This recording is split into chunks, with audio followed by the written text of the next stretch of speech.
Hello friends, कैसे हो आप सभी। आई होप आप सब बहुत अच्छे होंगे।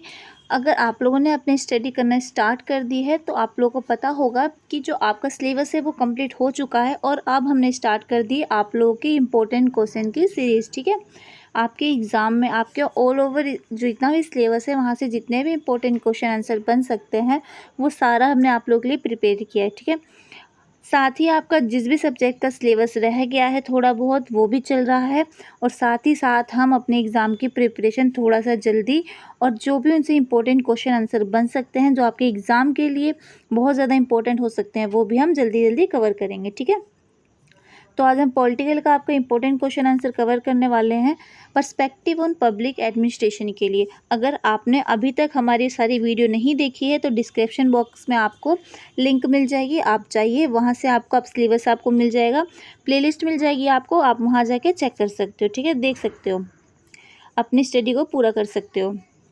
ओके, तो जो हमारा फर्स्ट क्वेश्चन है वो ये है कि FW टेलर के वैज्ञानिक प्रबंधन के सिद्धांत के मुख्य तत्व क्या हैं। देखिए, इसमें जो आपका सेकेंड यूनिट था अगर आप लोग को याद होगा तो उसमें 4 से 5 थिंकर के बारे में आपसे पूछा था। ठीक है, तो यहाँ 4 से 5 थिंकर में से 1 या 2 क्वेश्चन आपके मोस्ट इम्पोर्टेंट, ठीक है, 100% आ सकता है। तो इन पाँचों थिंकर के बारे में आपको जो है वो थोड़ा बहुत तो पता होना ही चाहिए, है ना।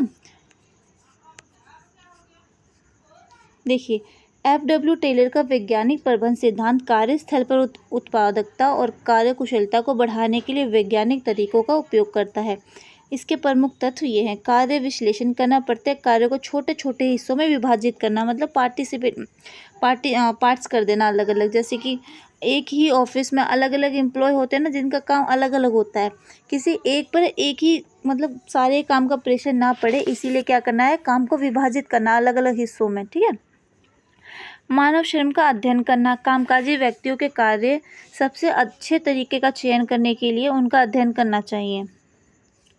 समय और मूवमेंट का अध्ययन करना, कार्य की गति और कार्यों के मूवमेंट का अध्ययन करना ताकि समय की बचत हो सके।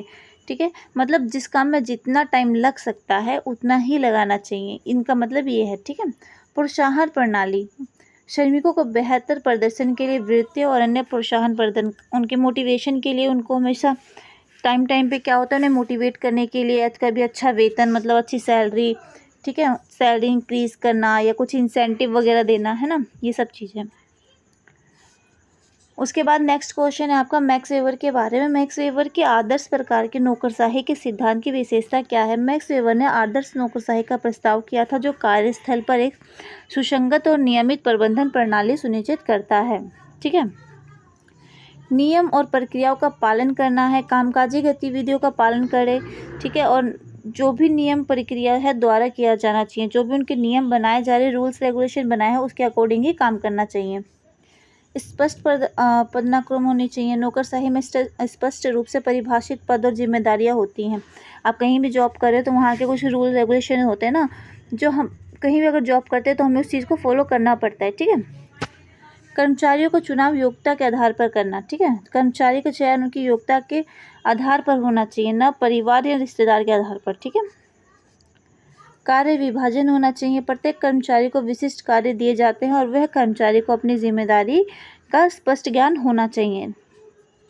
मतलब जो व्यक्ति जो काम कर रहा है उसको क्या उनके काम क्या है, उनके काम के आधार पर ही उन्हें वो काम देना चाहिए कि हाँ ये व्यक्ति इस चीज़ में परफेक्ट है तो उन्हें वही काम देना चाहिए। उसके बाद है आपका एल्टन मेयो के मानवीय संबंध के सिद्धांत का क्या महत्व है। तो जो एल्टन मेयो उनका मानवीय संबंध क्या कहता है। एल्टन मेयो के मानवीय संबंध सिद्धांत का महत्व है कि इसने प्रबंधन में कर्मचारियों को मानवीय दृष्टिकोण से देखने और उनकी ज़रूरत और भावना को समझने पर बल दिया है। वहाँ पे क्या हुआ है, सिर्फ जो भी रूल्स रेगुलेशन है उनको फॉलो करने के लिए बताया, पर यहाँ पे क्या है कि इंसान की जो मानवीय गति होती है, ठीक है, उनकी भावनाओं को समझने पर बल दिया इन्होंने तो। ठीक है, कर्मचारी संबंधों का महत्व रखता है। कर्मचारी केवल आर्थिक रूप से प्रेरित नहीं होते बल्कि सामाजिक और मानसिक रूप से भी प्रभावित होते हैं। ग्रुप दबाव, समूह और टीमों का कामकाजी वातावरण पर सकारात्मक प्रभाव होता है। मानव दृष्टिकोण, श्रमिकों के साथ अच्छे संबंध बनाना और उनकी समस्याओं को समझना उनके कार्यों की उत्पादकता में वृद्धि कर सकता है। मतलब अगर अच्छा जो बॉन्ड होता है एक एम्प्लॉय के साथ, अगर वो रहता है तो क्या होगा, वो अच्छे से और काम करेंगे ना, क्योंकि उनको वहाँ पे क्या है, इमोशनल थोड़ा सा जो होता है ना कनेक्टिविटी, वो भी मिल रही है उनको वहाँ पे। प्रेरणा, कर्मचारियों को बेहतर प्रदर्शन के लिए मानसिक और सामाजिक रूप से प्रोत्साहन करते रहना, ठीक है, मोटिवेट करते रहना उनको। उसके बाद है हर्बर्ट साइमन के बारे में पढ़ेंगे हम। हर्बर्ट साइमन के तर्क संगत निर्णय लेने के सिद्धांत के मुख्य तत्व कौन कौन से हैं। हर्बर्ट साइमन के निर्णय लेने के सिद्धांत पर काम किया, जिसमें उन्होंने बताया कि निर्णय लेने की प्रक्रिया में तर्क और तत्कालीनता दोनों का अध्ययन करना चाहिए, ठीक है। सीमित तर्क संगति होनी चाहिए। निर्णय लेने वाले व्यक्ति के पास सीमित जानकारी होती है, इसीलिए वह पूरी तरीके से क्या है, तर्कसंगत निर्णय नहीं ले सकता है, क्योंकि उनके पास क्या होता है, उसके पास, एक व्यक्ति के पास उतनी जानकारी नहीं है, इसीलिए क्या हो रहा है कि वो पूरी तरीके से निर्णय नहीं ले पा रहा है। संतोषजनक निर्णय तब लिए जाते हैं जब वे एक निश्चित स्तर तथा संतोषजनक होते हैं, न कि पूर्ण रूप से आदर्श होते हैं। वैकल्पिक विकल्प, निर्णय लेने से पहले विभिन्न विकल्पों का विश्लेषण किया जाता है। मतलब जो भी चीज़ें होती है पहले उनसे क्या होगा, उनसे सब चीज़ों का अच्छे से समझा जाएगा, उसके बाद ही कोई डिसीजन लिया जाएगा। सभी निर्णयों के परिणामों का आकलन करना, जितने भी डिसीजन लिए गए हैं उन सभी चीज़ों को देखना अच्छे से, ठीक है, तभी किसी चीज़ को लागू करना होता है। उसके बाद है फ्रेडरिक्स के पारिस्थितिक दृष्टिकोण को कैसे समझ सकते हैं। फ्रेडरिक्स पारिस्थितिक दृष्टिकोण यह मानता है कि संगठन को एक खुले पर्यावरण में देखा जाना चाहिए, जिसमें बाहरी और आंतरिक तत्वों का प्रभाव होता है। आंतरिक और बाहरी पर्यावरण, संगठन का अस्तित्व आंतरिक और बाहरी पर्यावरण से प्रभावित होता है। सिस्टम दृष्टिकोण, संगठन को एक समग्र प्रणाली के रूप में देखा जाता है, जिसमें विभिन्न घटक एक दूसरे के साथ संवाद करते हैं। लचीला पर अनुकूल होना चाहिए। संगठन को बाहरी वातावरण के अनुसार, मतलब जो भी बाहर काम है उसके अकॉर्डिंग ही करना चाहिए, ठीक है, उसके अनुकूल ही क्या होना चाहिए, लचीलापन होना चाहिए। ये नहीं कि बाहर कुछ और है और अंदर से क्या है उनका, मतलब रूल कुछ और ही चल रहा है। संसाधनों का समन्वय होना चाहिए। संगठन को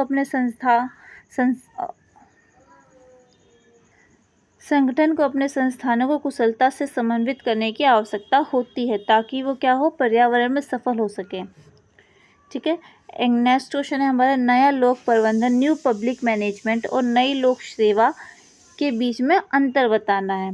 तो नया लोक प्रबंधन क्या है और नई लोक सेवा, दोनों समकालीन प्रशासनिक सिद्धांत हैं, मतलब दोनों ही एडमिनिस्ट्रेशन का है हिस्सा है, ठीक है, परंतु इनके दृष्टिकोण में कुछ मूलभूत अंतर है। कि जो न्यू पब्लिक मैनेजमेंट है, ठीक है, ये क्या है, एडमिनिस्ट्रेशन को देखती है, और न्यू पब्लिक सर्विस क्या है, ये जो सर्विस होती है, जनता को जो दी गई सुविधाएं होती हैं वो चीज़ें देखती हैं, ठीक है। नए लोक प्रबंधन के बारे में देखते हैं। ये 1980 के दशक में शुरू हुआ, विशेष रूप से थ्रेचर यूके और रीगन यूएसए की नीतियों से प्रेरित था। ये इसमें निजी क्षेत्र के सिद्धांतों को सार्वजनिक क्षेत्रों में लागू करने की बात की गई थी। प्रशासन को प्रतिबंधित करने की प्रक्रिया माना गया, जिसमें परिणामों को दक्षता, प्रतिस्पर्धा, मतलब कंपटीशन को प्राथमिकता दी जाती है, ठीक है।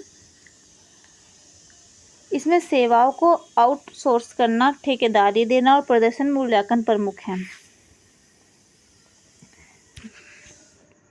उसके बाद है नई लोक सेवा। यह अवधारणा 2000 के दशक में डेनहार्ड द्वारा प्रस्तुत की गई थी। इसके अनुसार लोक सेवा का उद्देश्य केवल सेवाएं प्रदान करना नहीं, बल्कि नागरिकों के साथ मिलकर निर्णय लेना भी है, ठीक है। ये लोकतांत्रिक मूल्य जैसे पारदर्शिता, उत्तरदायित्व और सहभागिता पर बल देती है, जिसमें सभी लोग शामिल होते हैं, ठीक है। सिर्फ जो सेवा करना ही इनका काम नहीं है, सिर्फ सेवा प्रदान करना ही काम नहीं है, मतलब उसमें पारदर्शिता होनी चाहिए, उत्तरदायित्व होने चाहिए, सहभागिता भी होनी चाहिए पब्लिक की, है ना। नागरिक को ग्राहक नहीं बल्कि सक्रिय सहभागी माना जाता है। कस्टमर नहीं, मतलब उसका क्या है, पूरा पार्टनर माना जा रहा है, ठीक है। तो ये 5 से 6 क्वेश्चन है। बाकी आपके जो 5 से 6 क्वेश्चन बचते हैं वो हम नेक्स्ट वीडियो में कवर करेंगे, ठीक है।